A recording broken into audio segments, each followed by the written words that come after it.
Me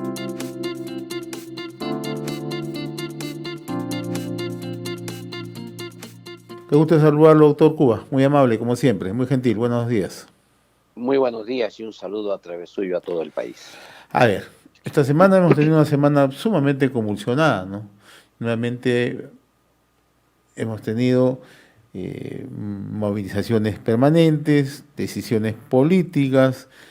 Primero ocurrió la vacancia presidencial, luego la renuncia del presidente Merino Lama, muy breve, por cierto, asumió Francisco Sagasti el día lunes, ya tenemos nuevo gabinete y en el gabinete nuevamente vuelve la ministra de Salud, Pilar Macetti, ¿no? Me gustaría un poco en este marco entrar al tema que está relacionado al sector de salud, pero nada está desligado, ¿no? Todo guarda un componente engarzado, ¿no? Así es. Creo que es muy importante tomar en cuenta que las condiciones en que ya gobernaba el presidente Vizcarra. Como todos sabemos, él estaba en una campaña mediática profunda a nivel nacional, recorría todo el país haciendo campaña contra el Congreso. En segundo lugar, hay que tomar en cuenta que los sectores tenían serios problemas en la en la eficacia gubernamental y en la eficiencia, a tal punto que en el Ministerio de Salud habían renunciado 14 expertos que daban el soporte técnico para el manejo de la pandemia. Y inclusive ameritó que yo escribiera un artículo que se llamó La implosión dentro del sector salud. Eso que ocurría en el sector salud ocurría en todos los sectores. Sin embargo, el presidente, para el tema del presidente quiero señalar aquí que hubieron 3 planes. Un primer plan era evidentemente bloquear la vacancia presidencial a través de la conversación con los líderes políticos de los partidos políticos, de tal manera que ellos puedan, que los congresistas no logren el número necesario para la vacancia, que era el 87 votos.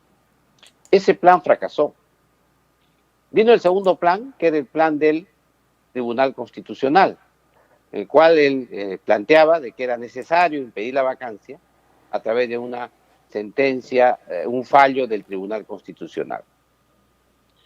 Luego hemos visto también que ese plan ha fracasado. Y el tercer plan era que el pueblo lo reponga.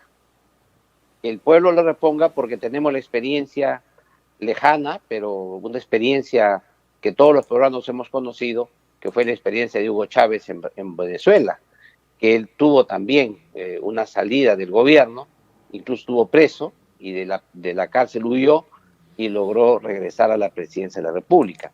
La idea aquí era organizar toda una serie de marchas, una serie de movilizaciones y no solamente movilizaciones de los jóvenes y de los adultos, porque no solamente han marchado jóvenes, sino también una acción decidida de los medios de comunicación, del sistema de redes sociales, troles, una enorme cantidad de troles, de lo que se llaman influencers dentro de las redes sociales, a favor del gobierno, y hasta la participación de Anonymous, que Anonymous, como usted recordará, bloquearon las cuentas, el portal del Congreso de la República y otros organismos del Estado. De tal manera que participó también, de alguna manera, las Fuerzas Armadas, porque los comunicados que sacó, por ejemplo, en un momento determinado, pudo inclinar la balanza a un lado u otro, que es lo que vamos a ver luego si es que tenemos un poquito de tiempo. En consecuencia, toda esa campaña grande de respuesta, de movilización social y protesta para defender el retorno del presidente Vizcarra al gobierno, no se ha hecho de la nada. Si ustedes observan las marchas, si ustedes focalizan, por ejemplo, el último día en el enfrentamiento que hubo entre los marchantes y la policía frente a lo que fue el Ministerio de Educación en la avenida Bancay, van a ver ustedes cómo habían improvisado escudos artesanales, tenían una movilización con los escudos en grupo, con mucha pericia, de tal manera que podían contestar tranquilamente lo que hacía la policía. Ahí hubo un enfrentamiento de prácticamente 1 hora y media, y es normal que esos jóvenes sí estaban preparados para enfrentar a la policía. Eso no fue hecho de un día para otro. Ahí ha habido preparación previa para estos temas. En consecuencia, tenemos ahí que el propio Partido Morado señaló que el día domingo, en un comunicado, que lo que ellos querían era que el Congreso reconsidere la resolución de la vacancia y se niegue la vacancia y que el presidente Vizcarra regrese al gobierno. Esa fue la propuesta que hizo un comunicado oficial del Partido Morado. Sin embargo, eso cambió. El día lunes, ese comunicado del Partido Morado, a raíz quizá de la fallida elección que hubo por parte de casi elección de la mesa directiva por parte de Rocío Silva Santisteban, generó todo un cambio, digamos, de óptica en la mirada de la protesta, y en consecuencia el día lunes fue electo Francisco Sagasti como presidente del Congreso, pero ya no convocó a una revisión de la resolución de vacancia, sino simplemente aceptó la resolución de vacancia y asumió el poder de la República. Y en estos momentos es presidente interino y complementario del país hasta que termine su gobierno. Y aquí quiero señalar que no es un presidente de transición, y hay que decirlo con claridad, es un presidente interino, porque si fuera un presidente de transición sería un cambio de régimen de un régimen a otro régimen. Y aquí no hay ningún cambio de régimen, es solamente la continuación de un régimen parlamentario, de un régimen democrático, de un régimen que requiere concluir el mandato para conducir los destinos del país. Y hay que señalar otro aspecto. Los 3 planes que existieron para quedarse en el gobierno por parte del presidente Vizcarra han fracasado. El primer plan de los votos fracasó, el plan del TC fracasó, y el plan de la revuelta para regresar al gobierno fracasó. Y creo que hoy día tenemos una situación de mayor esperanza. Creo que inclusive ha habido una muy buena percepción por parte del empresariado para generar mayor inversión, y sería saludable, de alguna manera, con las correcciones que va a tener que hacer el presidente Sagasti a su propio gabinete pronto, que no creo que eso le tome mucha dificultad en señalar, porque tiene que construir gobernabilidad y tiene que darse cuenta que los 9 congresistas que tienen el Congreso, más los 9 congresistas que tiene Frente Amplio en el Congreso, no le alcanzan para construir gobernabilidad. Tiene que dialogar con todos los congresistas y con todas las bancadas para lograr que esto llegue a buen puerto, y es lo que todos los peruanos deseamos. Ahora, en esta circunstancia que usted está analizando, se está planteando, ¿no? Ya a través de las redes sociales, incluso a través ya de convocatorias públicas, ¿no?, a una asamblea constituyente, ¿no? Ayer hemos visto incluso que el representante de UPP, José Vega Antonio, que es el vocero político de un sector de Unión Popular, de Unión por el Perú, se acercaba a la OMPE a solicitar kits electorales justamente para alcanzar las firmas para presentarlo para un eventual referéndum, ¿no? Este escenario, ¿cómo lo ve usted? ¿Qué es lo que puede ocurrir en estas circunstancias, ¿no? Porque ya se cambió de agenda, ¿no? Ahora estamos pasando para la agenda de la Asamblea Constituyente, ¿o me equivoco? Efectivamente. Yo creo que aquí esta marcha, esta multitudinaria marcha que ha habido con toda, a pesar de las motivaciones iniciales, como usted recordará, el primer día era prácticamente que vuelva Vizcarra, pero luego las marchas decían, esta marcha no es por ti, Vizcarra, ¿no? Que se vayan todos, y así sucesivamente. Eso generó luego la introducción de la consigna de nueva constitución. Y aquí hay que señalar 3 cosas. En primer lugar, no es necesario levantar el cuco de una nueva constitución, porque las nuevas constituciones se hacen en función a un pacto social con las fuerzas que existen. No es que con la nueva constitución nunca se se logran cosas distintas a lo que ya la realidad existe.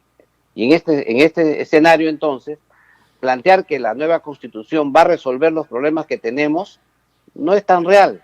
Sin embargo, no hay que tenerle miedo. Si se quieren volver a discutir los temas de la Constitución, con las fuerzas políticas que existen hoy, no hay ningún problema. Eso no creo que sea un inconveniente. El inconveniente sería más allá de la Constitución, que es el tema ya del modelo económico que se quiere en el país. Y ahí es una discusión que tienen que salir no solamente a defender la Constitución en sí, porque la Constitución es el pacto, sino quienes creen que este modelo debe cambiar, o quienes plantean que debe quedarse, o quienes plantean que debe haber algunos cambios al modelo. Aquí hay tres temas que se tienen que discutir.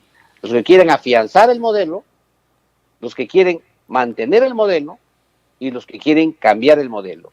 Y ese es un debate saludable, si es que se da en un proceso normal con las fuerzas políticas que existen. Sin embargo, parece ser que eso no es el objetivo. El objetivo es simplemente poner la nueva Constitución como una consigna política para movilizar a la población y cambiar la correlación de fuerzas que existe actualmente en el país. Ganar más votos para el próximo Congreso, ganar más adeptos para poder imponer una de las tres tendencias que he explicado sobre el tema constitucional. Y acá hay un tema también adicional. Hay derechos políticos en la Constitución que han ido modificándose progresivamente. Y también hay derechos sociales que también se han ido modificando progresivamente. Pero lo cierto es que, y aquí hay que señalar, el valor relativo en cuanto a los derechos humanos de la Constitución, porque como todos sabemos, el Perú está adscrito al pacto de Costa Rica, y en consecuencia los derechos humanos en la Constitución peruana se interpretan conforme los criterios de la Convención de Derechos Humanos de Costa Rica. En ese sentido, entonces, no existe una motivación expresa para derechos humanos. Lo que sí creo yo es el meollo del problema, es el tema de discusión económica, y ahí creo yo que va a ser la mayor batalla. Pero, por otro lado, también hay que explicarle a la población que la Constitución se puede reformar a sí misma sin necesidad de convocar una asamblea constituyente. El presidente Vizcarra convocó un referéndum, creo innecesario, porque pudo haber ido a 2 votaciones en 2 legislaturas y se hubiera ahorrado el dinero que se gastó en el referéndum. Y la Constitución se ha reformado ya. Por ejemplo, han reformado la parte de que un funcionario de confianza no puede ocupar cargos si tiene sentencia dolosa en primera instancia. Son cambios constitucionales profundos que se han dado. Sin embargo, no han necesitado una nueva Constitución. Son lo que se llaman las reformas, ¿no? Son las reformas constitucionales que la hace el propio Parlamento, que con una correlación de fuerzas adecuada pueden ir cambiando sucesivamente la Constitución. O el otro tema, como le planteaba, el tema de la Asamblea Constituyente, es una bandera básicamente política que busca cambiar la correlación de fuerzas dentro del país. Ahora, el otro aspecto, ¿no? Ya mencionaba yo al inicio, tenemos nuevo gabinete, asumió nuevamente la conducción del Ministerio de Salud la doctora Pilar Macetti, ¿no? Este es un cambio positivo, volvemos nuevamente a la situación de hace unos días. ¿Qué es lo que va a ocurrir, no? Porque además parecería que nos hemos olvidado la pandemia, pero la pandemia sigue cada vez más con mayores riesgos en el Perú, ¿no? Yo creo que aquí hay, primero, un pequeño comentario. Ha sido sumamente irresponsable que los exfuncionarios del gobierno de Vizcarra, que nos tuvieron con la pandemia, con el quédate en tu casa, que no salgas, que usa mascarilla, si eres patriota, quédate en tu casa, etcétera, que nos hablaban de la segunda ola, que todos los días nos decían que no se puede ir a la playa los domingos, que nos decían que no se puede circular con vehículos los días domingos, etcétera. Señalen luego, vamos a la marcha a vamos a la marcha para que retorne el presidente. Convocar a marchas en todo el país de una forma masiva a través de medios de comunicación ha sido, creo, una medida que le ha quitado coherencia a la lucha contra la pandemia, a la estrategia que aplicó el gobierno del presidente Vizcarra en la estrategia contra la pandemia, que fue la estrategia hospitalaria, militar y policial. Eso ya, por la propia realidad, tiene que cambiar. Ahora hay una gran ventaja. Como todos sabemos, la estrategia hospitalaria, militar, policial funcionaba sobre un eje fundamental, el enorme liderazgo del presidente y el acompañamiento del ministro de Defensa, ¿no?, y del Premier, y por otro lado, unos funcionarios de nivel intermedio del Ministerio de Salud que eran del entorno del presidente, traídos de Moquegua. En ese caso, el margen de manejo del ministro de Salud era sumamente restringido. Y en consecuencia, al no haber ya, al no estar ya presente el gobierno de Vizcarra, es probable, y esperamos que así sea, que la ministra Macetti ya tenga mayor fortaleza para poder ejercer el control del ministerio como debería ser. Y esperamos que aquellas actividades que indebidamente estaban en el ministerio, en la PCM, o en la presidencia del Consejo de Ministros y el Ministerio de Defensa, pasen al Ministerio de Salud y ahora sí se cambie la estrategia y se pase a la estrategia del enfoque comunitario, de la lucha contra la pandemia, con el fortalecimiento del primer nivel de atención, con el fortalecimiento de la relación de los establecimientos de salud con la comunidad, de tal manera que se pueda impedir la transmisión del virus en la comunidad, pero a su vez poner en marcha también la reactivación de las estrategias sanitarias que se han sido olvidadas, como la estrategia de las vacunaciones o de inmunizaciones, como el tema de la salud sexual y reproductiva, el control del embarazo y el parto, la salud mental, la lucha contra la tuberculosis y un largo etcétera, que tienen que reactivarse porque la población también muere por esas enfermedades. Ahora, doctor Cuba, usted ha mencionado algo que quizá poco se ha analizado en los últimos días, ¿no? La convocatoria justamente a estas movilizaciones, a estas marchas, ¿no?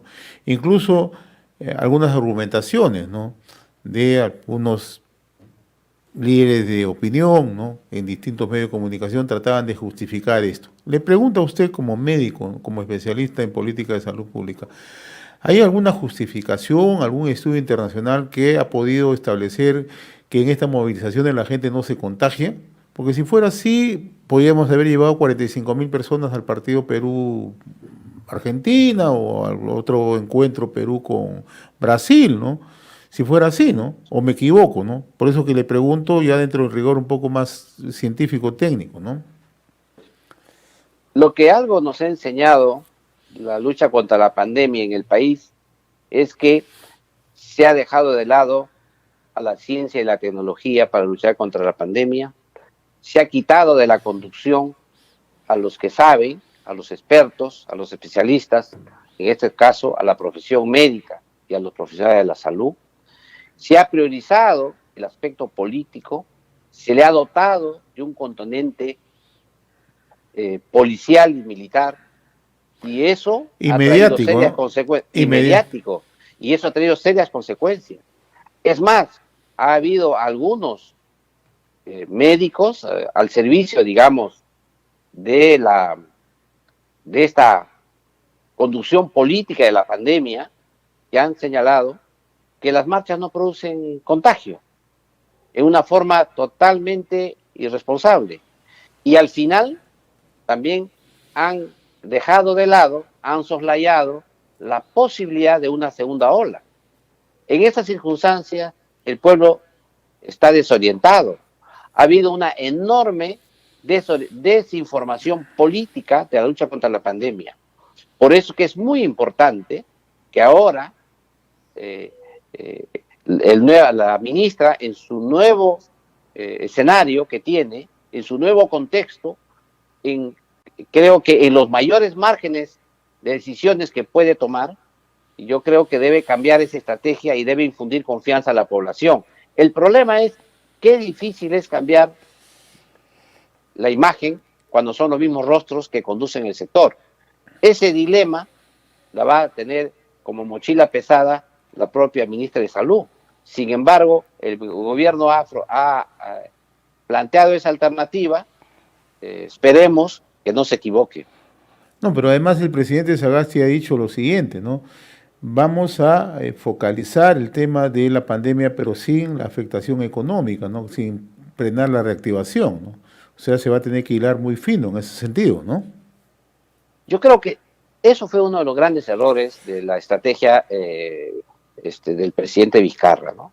La estrategia, como todo se sabe, como todos sabemos, fue una estrategia totalmente politizada y en consecuencia poco se podía obtener para ver en qué medida las acciones sanitarias pueden convivir con la reactivación económica. Yo mismo en varias intervenciones, incluso en una entrevista con usted, señalé del protocolo loco, señalé que el concepto del protocolo loco, es decir, exigía que todas las empresas hagan unos protocolos sumamente rigurosos con la finalidad de poder abrir. Y esto para tocarle la puerta al Ministerio de Economía y Finanzas, tocarle la puerta al Comando COVID, tocarle la puerta al presidente Vizcarra para decir, señor, también mi sector que abra. Y eso que funcionaba solamente para el 20% de la población formal, porque el resto de la población, el 70-75% informal, no iban a cumplir ningún protocolo. Ahí lo que funcionaba era lo que señalábamos desde el comienzo, mucha información, mucha educación, mucha comunicación y que los ciudadanos no vean que se politice la lucha, que sus acciones de prevención y promoción de la salud no se vean como parte de una maquinaria política al servicio del régimen. Eso es lo que señalamos en su momento y que creo que ahora, ojalá se cumpla, podamos tener una lucha contra la pandemia en modo muy adecuado, muy fuerte y a su vez podamos reactivar la economía. Doctor Jero de Cuba, como siempre, muy reconocido por su participación, como cada sábado, a través de Enlace Regional, RCR, Red de Comunicación Regional. No sé si tenga algo que agregar, por favor. Sí, quisiera simplemente invocarle a la población que no se olvide de las medidas de protección. Todavía estamos en fase 3 de las vacunas, se discute mucho, pero vamos a tener que esperar un poco todavía.